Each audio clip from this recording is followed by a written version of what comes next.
Hi girls, this is Miss Page. Since we're into our online learning, I thought that I would start posting videos of whatever after a bad hair day again. We are on chapter 7. I know we haven't read it in a few days, so I wanted to recap chapter 1 through 6. Remember that Abby and Jonah have gone up to Rapunzel's tower. Abby has cut off Rapunzel's hair. Frau Gothel has gone away to get her ladder, and she says when she comes back, she's going to play her magic witch tricks on the children when she gets there. But she needs to get a ladder to get up into the tower. So they're wondering if she really does have these powers. Okay, let's see what happens. Oh, and they also, at the end of chapter 6, found an open door underneath the carpet. Okay, they haven't gone through the open door. They're not sure how to open it, but they have found an open door maybe as to use as an escape. Okay, chapter 7, decisions, decisions. Good boy, I tell Prince, ruffling his fur. I knew there was a door, Jonah explains triumphantly. But there's no handle, I say. How can we open it? Someone pass me the scissors. Rapunzel hesitates. You may have lost your scissor privileges. Oh, come on. Fine, she says. But you have to stay at least 2 feet away from me while you're holding them. She passes them to me at arm's length. I roll my eyes. Carefully, I stick the scissors in the hatch, wiggle them around, then pop! The door in the floor springs open and reveals a spiral staircase below. Oh, wow! Rapunzel breathes. Definite wow, I say. Jonah cheers. But wouldn't it have been better if there was a fireman's pole? I shake my head. Jonah, that doesn't make any sense. How could Frau Gothel have climbed up a fireman's pole? I bet I could climb up a fireman's pole. Do you think Mom would get one for our house? We could cut a hole in the kitchen floor and it would go right into the basement. No, I do not, I say. Sometimes my brother lives in a fantasy world. Come on, guys, let's go. Rapunzel, why don't you go first? Me? She asks, her shoulders clenching. Yeah, but... But what? I ask impatient. Frau could be back any second. For the first time since I've been here, I glance at my watch. It still says midnight. Does that mean no time has passed back in Smithville? Weird. In any case, we have to get moving. I'm filled with energy, even though I should probably be exhausted. Exhaustion will kick in eventually. Hopefully, when there is no longer I want to be witch chasing us. She's pale. But, what if Frau is a witch? I like my teeth. She's a wannabe witch, Jonah insists. I hesitate. We don't know that for sure. If someone is a witch, they'll prove they're a witch, Jonah says, waving his arms in the air. They do spells and stuff. They don't go home and get a ladder. We all know about Frown is that she's a non-magical liar who keeps Rapunzel locked in a tower. True, I say. And if she is a witch, she swore to turn you into a toad when she gets back. Wouldn't you rather lose your teeth than be turned into a toad? Rapunzel sighs. I guess so. My friend Isaac's dad is a dentist, Jonah says.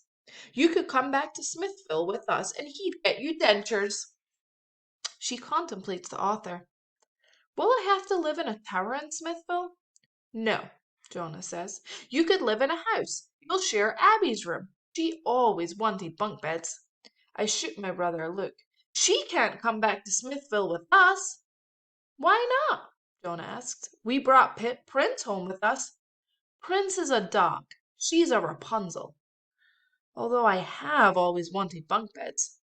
Look, Rapunzel, I say to her, let's go outside. We'll find pickles and we'll skip straight to the end of the story.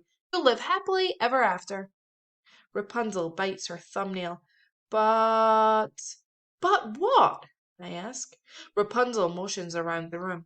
This is where I've lived for so long. All my stuff is here. My poems, my books, my instruments, all my hair gels and conditioners. You'll write new poems. You can get more hair products. We hear a voice outside. I'm back, the wannabe witch calls out. There's a bang against the side of the tower. And you, Rapunzel, you're going to regret cutting your hair. I promise you that, she snarls. Fear shoots through me. We have to move now. Jonah, go first. Jonah salutes us and disappears down the hole to the stairs. I pick up Prince and hug him to my chest. I'm afraid he might try to jump, but instead he licks my neck. Rapunzel, go next, I say. She hesitates. But I don't even know you guys. Trust me, you'd rather be with us than be with an angry wannabe witch who just vowed to punish you. Even if she doesn't have magical powers, she can still do bad stuff. I mean, she's kept you locked in a tower for years. Yeah, Jonah exclaims from the staircase below. She could hang you out of the window by your toes, or cut off your toes, like Cinderella's stepsisters. Gross. Thanks for the visual, Jonah. But Rapunzel's eyes refill with tears. My hair is gone. I don't want anyone to see me. It's not gone, it's just short. Anyway, no one could see you even when you had hair, because you were hidden away. Holding Prince, I squeeze my way into the open hatch and start down the stairs. Follow me. You'll be safer with us. I really, really hope I'm not wrong. I really, really hope she doesn't lose her teeth. Frau Gothel will be showing up any minute. Rapunzel hesitates again. She glances over to the window and then down at me. She takes a big breath, climbs down onto the stairs, and closes the latch behind her. Phew! We go around and around down the steps. Jonah finds the door to go outside. He struggles to push it open. There are thorn bushes blocking it, so it doesn't open all the way, just enough for him to squeeze out. I squish my way out next and look up. I can see Frau Gothel standing on top of the ladder and wedging her top half through the open window. She's wearing black overalls, also black rubber rain boots. The outfit reminds me of what my Nana wears for gardening, except my Nana's overalls are denim and her boots are pink. Not the best shoes to climb a ladder in, if you ask me, but at least they're better than soccer cleats. I turn to Rapunzel, who's still at the foot of the stairs, just inside the tower. Ready to come out? I whisper. She licks her teeth protectively. I guess. Here goes nothing. She holds her breath and steps outside into the air and sunlight. Rapunzel? I ask nervously. Are you okay? Please still have teeth. Please still have teeth. She smiles. Her teeth gleam. Still got 'em. Jonah and I raise our arms in a silent cheer. Prince thankfully does not bark. He's too busy relieving himself under a tree. From above us and inside the tower, Frau Gothel calls out, Rapunzel, why is it so messy in here? Rapunzel, where are you? I feel another surge of fear. I don't think staying here and waiting for Pickles is an option, I whisper. Maybe we should go meet him at his place. Good idea, Jonah says. I grab both Rapunzel's and my brother's hands. Run! We run, Prince at our heels. Rapunzel huffs and puffs as we go. I guess she hasn't done much running lately, which is understandable. It's not like she had a treadmill in the tower. Where do we go? Rapunzel asks, out of breath. Oh my goodness, it's so beautiful out here. I forgot how soft the ground is. I haven't been outside in 3 years. The ground does not feel particularly soft to me, but I guess compared to the tower's stone floor and the regular earth is as soft as a feather bed. I look around, taking in the surroundings. It really is pretty. The tower is in a small valley surrounded by hills that are covered in tall bushy trees. That must be why no one ever saw the tower. Let's go back up the hills, Jonah suggests, charging ahead. As we sprint up to the forest, I ask, Rapunzel, which way is the palace? I have no idea, Rapunzel says between huffs. I stop in my tracks. Prince crashes into my ankles. We should stop running if we don't know where we're going. I think we're far enough away from the wannabe witch. So you don't know where we're going either? Rapunzel asks, frowning. How would we? We just arrived in the kingdom a few hours ago. I sigh. This is a real problem. Yes, Jonah says. He smirks. It's a real quandary. You know how to spell that, right, Abby? I narrow my eyes. Yes, Jonah. Quandery. His lips curl into a smile. You sure it's not Quand-Ari? Oh no, he's right. It is an A. My cheeks burn.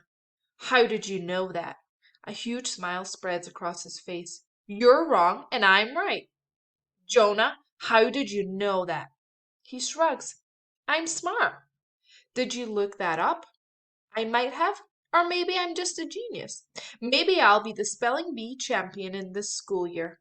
I'm definitely the spelling bee champion of our family.